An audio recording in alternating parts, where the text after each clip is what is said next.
I'm pretty nervous right now, but I want to talk about joy. And I don't know if anyone knows like that is because you guys look really, really sad. Like, sorry, I'm going really fast because I'm just happy. But no one really looks too happy right now. Maybe if I close one eye, I can make like some happy faces or something. I don't know. But we're going to be reading in Matthew chapter 5 about the Beatitudes. And I know that's a lot. That's pretty covered a lot. So, yeah. But it keeps on, just before we start, I'm going to tell you what blessed means. It keeps talking about blessed in like every verse. Like it says blessed almost every verse. So I'd say it's pretty important if it's in there so much. So I looked this up, and I was pretty amazed at what I found, to be honest. I looked it up in just a normal Webster's dictionary, something anyone just random off the street would use. And I found that it's meant highly favored or fortunate, worthy of all respect. But then I found this, enjoying the bliss of heaven. Amen. I thought that was pretty cool, considering that it wasn't like I was looking at my Bible for the definition. I actually looked in the normal dictionary, and I'm glad God's there. Amen. It also said characterized by happiness and good fortune. So if you'll please stand, I'm going to read Matthew 3 through 10. Blessed are the poor in spirit, for theirs is the kingdom of heaven. Blessed are they that mourn, for they shall be comforted. Blessed are the meek, for they shall inherit the earth. Blessed are they which do hunger and thirst after righteousness, for they shall be filled. Blessed are the merciful, for they shall obtain mercy. Blessed are the pure in heart, for they shall see God. Blessed are the peacemakers, for they shall be called the children of God. Blessed are they which are persecuted for righteousness' sake, for theirs is the kingdom of heaven. So that's a lot. You guys can sit down now if you want. So that's a lot. So for joy and blessed. Blessed, you know, as we went over a minute ago, it's just being fortunate, happy, getting to enjoy the grace of God. In verse 3 it says, blessed are the poor in spirit, for theirs is the kingdom of heaven. Well, I kept thinking, what does poor in spirit mean? Is it like you're broke, you have money? And I looked it up, and it wasn't just financially poor. It's where you feel like you have nothing to offer God. Like, it's not just finance. You feel like you're nothing. And I mean, I know everyone has felt that at one point in time in their life. But it says, for theirs is the kingdom of heaven. And I think that's pretty special, because I mean, like, if you have nothing and the kingdom of heaven is yours, you feel like you have nothing to offer, but you always have something to offer to God. He will provide for you. You always can offer anything to God. And then for verse 4, it says, blessed are they that mourn, for they shall be comforted. So mourn. I guess y'all know what mourn means. To express grief, sorrow, be happy, frowny face, whatever.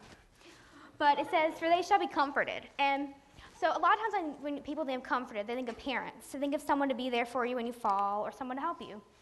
And I think that's a lot like God is, because God is our Heavenly Father. He's always going to comfort you no matter what happens. Amen.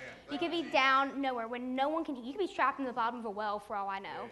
But God's going to be there because He's with you all the time. Amen. And then for verse 5, it says, blessed are the meek, for they shall inherit the earth. So I didn't really know what meek meant. So I looked it up, and it meant something like humbly patient, quietly submit to God. And that just means like the quiet ones, people in the background who are doing stuff, but no one notices. That's right. And it says, for they shall inherit the earth. They will be the leaders. These are people who are always there for people. They're taken advantage of, which is horrible, but they're the ones who are going to inherit the earth and be God's people. I just think that's pretty cool. The people who are taken advantage of are the ones who are the leaders now. And then for 6 it says, blessed are they which do hunger and thirst after righteousness, for they shall be filled. So for those who hunger and thirst for righteousness, that basically just means they want God. They want Him in their hearts. It's not just like, oh yeah, I'll go to church, I'll be good for a little bit, but no, they want God. They're going to spend hours praying, hours trying to find stuff, just to be with God. It says they shall be filled. They're going to be filled with God. They're going to have this happiness. You just can't describe it. Like, it just makes them feel awesome. I mean, and then for 7, it says, blessed are the merciful, for they shall obtain mercy. And so the merciful, I was like, wait, if they're merciful, why do they need more mercy? But I kind of looked it up, and merciful in this context is meaning like those who are there for others. They're merciful. They show mercy to others. Like, if someone was hurt, they'd be there to help them. And it says, for they shall obtain mercy. And that's pretty awesome, because that means God's going to be there to help them. Amen. If I could have anyone in this world on my team, I would want God to help me. I would help as many people as it took. Amen. And He's always going to be there to help me. And then it says in 8, it says, blessed are the pure in heart, for they shall see God. And for the pure in heart, I was thinking that means kind of like clean, innocent, good heart. I kind of thought of little kids, you know, how they're all just so happy. Like little Leland, he could pray, and it will just bring me to tears. It's just so sweet as he prays for his enemies, for the bullies, for everyone. He's just, you can tell there's God in that kid. I can tell you that much. Amen. And it says, for they shall see God. And if anyone just listened to that prayer, you know that kid can see God. You know he was talking to God like he was his best friend. And then for 9, it says, blessed are the peacemakers, for they shall be called the children of God.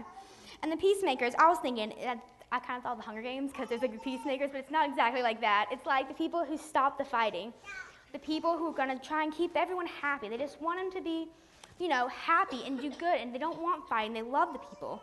And this, it says, they will be called the children of God. Now, I know we're all children of God, but this, speaking about the peacemakers specifically, children, your children are often just like you. Like, I look just like my mom, if anyone has ever noticed that. They're just like you. And it's saying the peacemakers are just like God. Amen. How amazing is it to be called just like God? Like, if you have ever stopped a fight, if you've ever said to someone, whoa, don't do that, let's just handle it another time. You're just like God. You're his child. How amazing and awesome is that? And then in 10, it said, blessed are those which are persecuted for righteousness' sake, for theirs is the kingdom of heaven. And for persecuted, that just means, you know, it means like they're hurt for righteousness, for doing God's will. If you're hurt for doing that God's will, it's like if you're talking about God's will and someone's like, dude, I don't want to hear that, you're lame. That's being persecuted. I mean, just doing something that others don't believe in, but it's for God. When you do something for God that others don't think is right, that they don't agree.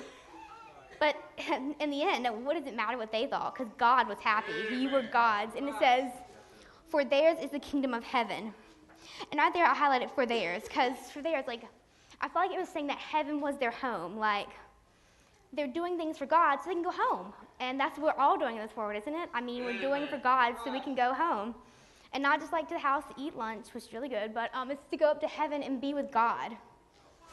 And I was going to say a little bit about for verse 4. I was going to go a little bit more in depth, if that's okay with y'all. It says, blessed are they that mourn, for they shall be comforted. Now, I know mourning is something no one wants to do. No one ever wants to lose someone they love or get hurt. But I heard this thing one time, you can't have a rain. Everyone wants sunshine, no one wants pain, but you can't have a rainbow without a little rain. Amen. And I think that is so true. So everyone knows me as like this happy person, you know, I am really happy. I have God, I'm happy. But what most people don't know is that when I was 7, my dad died. A couple weeks back, last week actually, my grandpa died. But I'm still happy. Because for those that mourn, they'll be comforted. God has comforted me through it all. And he's brought the good. And I think that's a lot to say about God. He can take you through so many bad things, but you're always going to end up in the good with God. No matter how bad it seems, no matter how dark it seems, you're always in the good with God. Thank you, Jesus. I remember when I was a little kid, my dad got sick. It was long before I was little. And he had to quit working, so my mom did. Well, most people would be like, oh my gosh, that's horrible. He has to be put out of work. He's so sick. I mean, we might have thought that at the time too. When I think back on it, those years, he was home with me every day. Amen. That was such a blessing to me. Like, I got all that time. I was such a daddy's girl. I got to spend all that time with him. Him getting sick may have been just the best thing that ever happened to mine and his relationship. Amen. And I think back on that, and I'm sure we mourned, but we were happy. And when he died, I was so upset because I was his girl. I was a daddy's girl, obviously. So I'd spent all my time with him. But then I became really close to my mom, and we got back in church again. And, I mean, I guess there's a blessing out of something hurt, because, I mean, if my dad hadn't died, I don't think I'd be where I am today, preaching here, speaking, being the happy person I am today. That's what's made me.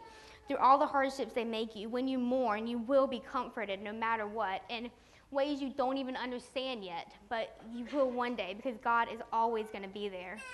No matter how sad you get, no matter how upset you feel, no matter how long you think it's going to last. Remember the last time this happened? You got out of it. You're going to do it again. Right. Amen.